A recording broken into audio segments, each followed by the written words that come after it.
ദൈവതിരുനാമത്തിന് മഹത്വമുണ്ടാകട്ടെ.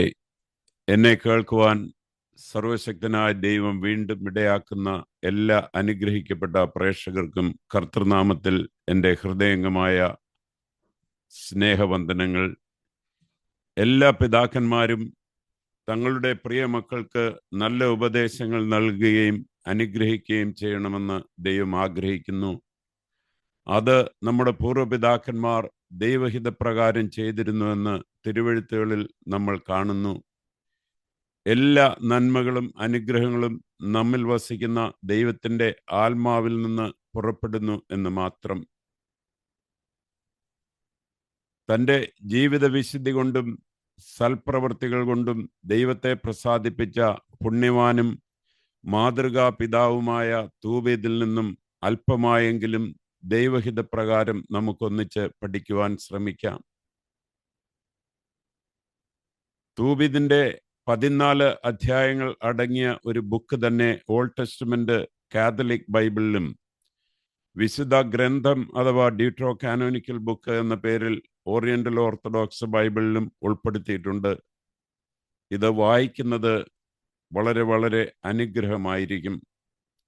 ഇന്ന് എൻ്റെ പ്രിയപ്പെട്ട പ്രേക്ഷകരുമായി പങ്കുവയ്ക്കുവാൻ ഞാൻ ആഗ്രഹിക്കുന്നത്, തൂബീദ് എന്ന ഒരു നല്ല പിതാവ് ഈ ലോക ജീവിതത്തിൻ്റെ അവസാന ഘട്ടത്തിൽ തൻ്റെ ഏകമകൻ തോബിയാസിന് നൽകുന്ന നല്ല ഉപദേശങ്ങളും അനുഗ്രഹങ്ങളും മാത്രമാണ്.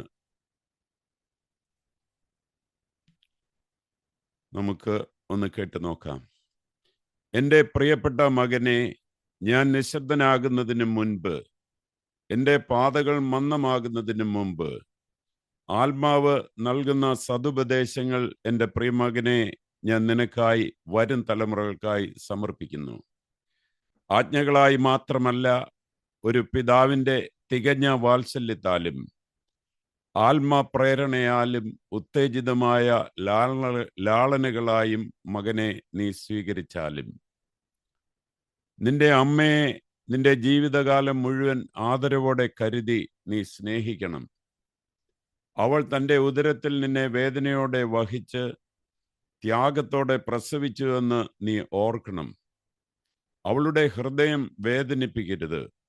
നന്ദിയും സ്നേഹവും കരുതലും കടപ്പാടും നിന്റെ ഹൃദയത്തെ നയിക്കണം. കരുണയും സഹനവും സ്ഥിരതയും നിന്റെ പ്രവൃത്തികളെ നിയന്ത്രിക്കണം.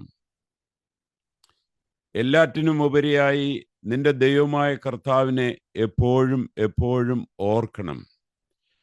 പാപത്തോടുള്ള ആഗ്രഹം നിന്റെ ഉള്ളിൽ വേരൂന്നി അപായത്തിൽ അകപ്പെടുവാൻ നീ അനുവദിക്കരുത്. നീതിമാർഗം മാത്രം നിന്റെ പാതയായിരിക്കട്ടെ. സത്യമാർഗത്തിൽ നടക്കുമ്പോൾ നിന്റെ ജീവിതം തന്നെ പ്രകാശപൂരിതമാകും. അനീതിയിൽ നിന്ന് എപ്പോഴും നീ വിട്ടു നിൽക്കുക. മറ്റുള്ളവരോട് കരുണയായിരിക്കുന്നതിൽ നിന്ന് ഒരിക്കലും വൈമനസ്യം തോന്നരുത്. നിനക്കുള്ളതിൽ നിന്ന് കുറച്ചായാലും കൂടുതലായാലും ദാനധർമ്മം ചെയ്യണം. കാരണം ദാനധർമ്മം ഭൂമിയിൽ മാത്രമല്ല, ആവശ്യമുള്ള ദിവസത്തിൽ സ്വർഗത്തിലും നിക്ഷേപം സംഭരിക്കുന്നു. ദാനധർമ്മം മരണത്തിൽ നിന്ന് രക്ഷിക്കുകയും ആത്മാവിനെ അന്ധകാരത്തിൽ നിന്ന് കാക്കുകയും ചെയ്യുന്നു.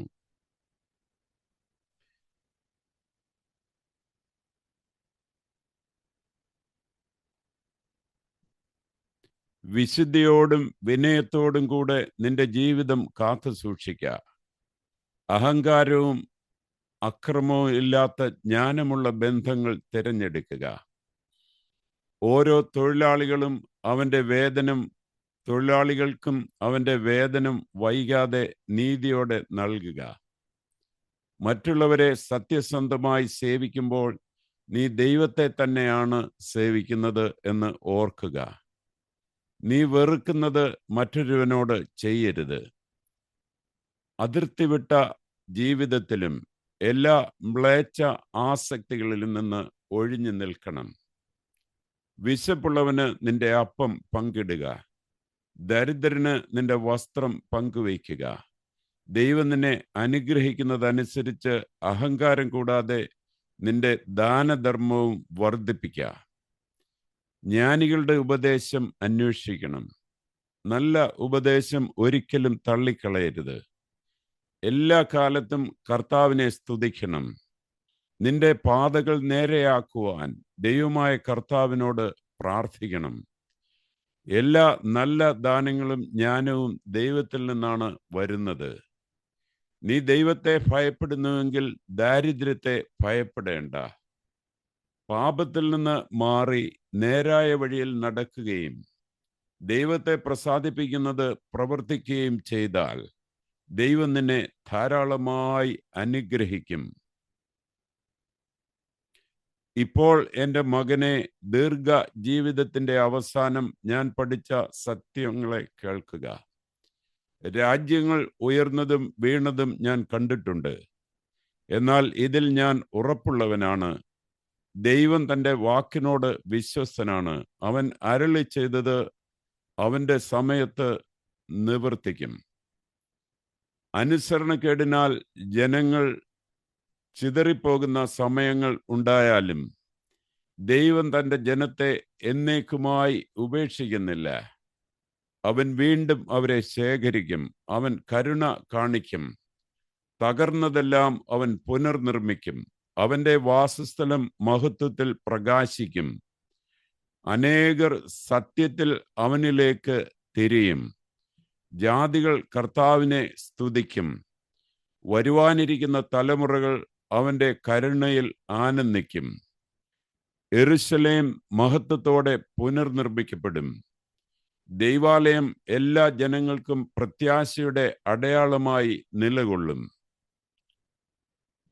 അതുകൊണ്ട് എൻ്റെ മകനെ, സത്യത്തിലും ആത്മാർത്ഥതയിലും ദൈവത്തെ സേവിക്കുക. നീതിയെ പിടിച്ചു നിൽക്കുക. നിന്റെ മക്കളെയും അതേ വഴിയിൽ തന്നെ നടക്കുവാൻ അഭ്യസിപ്പിക്കുക. നീതിമാനും കരുണാമയനും എന്നേക്കും വിശ്വസ്തനുമായ കർത്താവിൽ തന്നെ ആനന്ദിക്കുക. ഞാൻ ഇന്ന് എൻ്റെ മകനെ നിനക്ക് ഏൽപ്പിച്ചു നൽകുന്നതായ ഈ അനുഗ്രഹത്തിൻ്റെ ഉപദേശങ്ങൾ നിന്റെ ഹൃദയത്തിൽ നിന്ന് മാഞ്ഞു പോകുവാൻ ഇടയാകരുത്. നമുക്ക് പ്രാർത്ഥിക്കാം. നമ്മുടെ ശിരസ്സുകളെ വണക്കാം.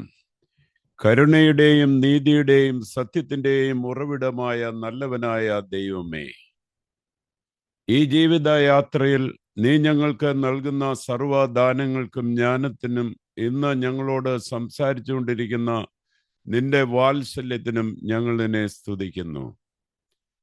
തൂബീദിനെ പോലെ ഞങ്ങളുടെ മക്കളെയും നിന്റെ നാമത്തിൽ അനുഗ്രഹിപ്പാൻ ഞങ്ങളെയും പ്രാപ്തരാക്കണമേ എന്നും പ്രാർത്ഥിക്കുന്നു.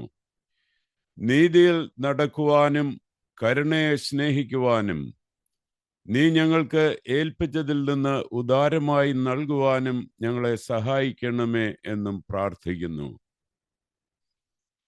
അഹങ്കാരത്തിലും അനീതിയിലും ഇരുട്ടിലേക്ക് നയിക്കുന്ന വഴികളിൽ നിന്ന് ഞങ്ങളെ കാത്ത് സൂക്ഷിക്കണമേ എന്ന് പ്രാർത്ഥിക്കുന്നു. മാതാപിതാക്കളെ ആദരിക്കുന്ന ഹൃദയവും ദരിദ്രരെ സേവിക്കുന്ന കൈകളും നിന്റെ വിശുദ്ധിയും സത്യവും പ്രതിഫലിപ്പിക്കുന്ന ജീവിതവും ഞങ്ങൾക്ക് നൽകണമേ. ലോകം അനിശ്ചിതമാകുമ്പോഴും രാജ്യങ്ങൾ പ്രതിസന്ധിയിലാകുമ്പോഴും നീ നിന്റെ വാഗ്ദത്തങ്ങളിൽ വിശ്വസ്തനാണെന്ന ധൈര്യത്തിൽ ഞങ്ങളെ ഉറപ്പിക്കണമേ നാഥ. ചിതറിപ്പോയവയെ നീ കൂട്ടിവരുത്തണമേ. തകർന്നവയെ സുഖപ്പെടുത്തണമേ. നഷ്ടപ്പെട്ടു പോയ പ്രത്യാശ ഞങ്ങളിൽ പുനർനിർമ്മിക്കണമേ നാഥ. ആത്മാർത്ഥതയോടും ആനന്ദത്തോടും കൂടി നിന്നെ സേവിക്കുവാൻ ഞങ്ങളെ പഠിപ്പിക്കണമേ. വരുവാനിരിക്കുന്ന തലമുറയെ നിന്റെ വഴികളിൽ നടക്കുവാൻ ശീലിപ്പിക്കുവാൻ തക്കവണ്ണം ഞങ്ങളെ യോഗ്യരാക്കണമേ. നിന്റെ കരുണയിൽ എപ്പോഴും ആനന്ദിക്കുവാൻ ഞങ്ങളെ നയിക്കണമേ. ഞങ്ങളുടെ ജീവിതവും ഞങ്ങളുടെ മക്കളും ഇനിയും വരുവാനിരിക്കുന്ന എല്ലാ തലമുറയെയും നിന്റെ വാത്സല്യ കരങ്ങളിൽ ഞങ്ങൾ സമർപ്പിക്കുന്നു. കർത്താവേ, നീ നീതിമാനും കരുണാമയനും എന്നേക്കും വിശ്വസനുമാകുന്നു. ആമേൻ. നന്ദി, നമസ്കാരം.